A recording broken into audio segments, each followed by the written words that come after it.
Un quart de siècle s'était écoulé, en 2005, depuis les bronzés font du ski.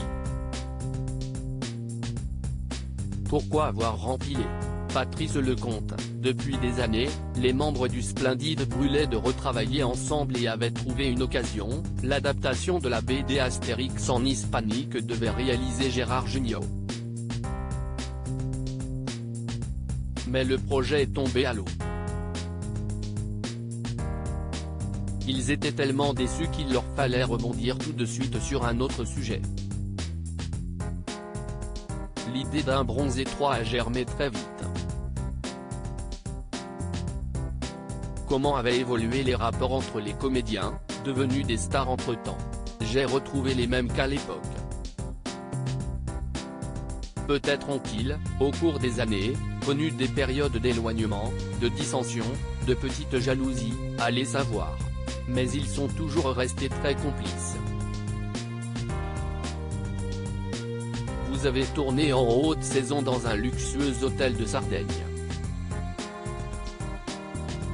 Comment se passait la cohabitation entre des clients, qui paient très cher pour avoir la paix, et une équipe de tournage, qui met le souk partout?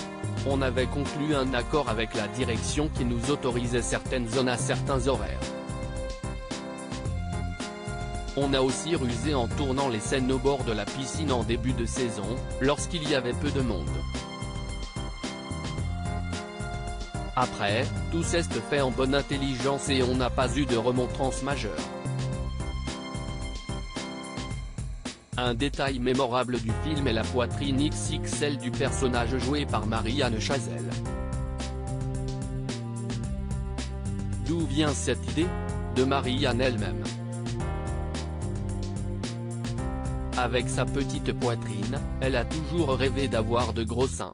On a engagé un spécialiste et son assistante pour fabriquer sur place, dans un four spécial, de fausses poitrines.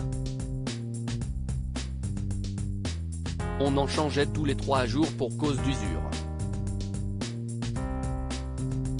Entre les prises, Marianne se pavanait avec et ne cessait de répéter « Je n'ai jamais été autant regardée ». Mais elle payait aussi le prix de sa coquetterie car elle se levait à l'aube, l'installation de ses faux seins prenant un temps fou chaque matin. Avec les 10 millions d'entrées des Bronzés 3, question fatale, et si le Splendide vous appelait pour les Bronzés 4? Évidemment que je serais ravi, même si, de vous à moi, je ne crois pas une seconde à l'éventualité d'une suite. Mais il est vrai que je disais la même chose après le 1 et après le 2.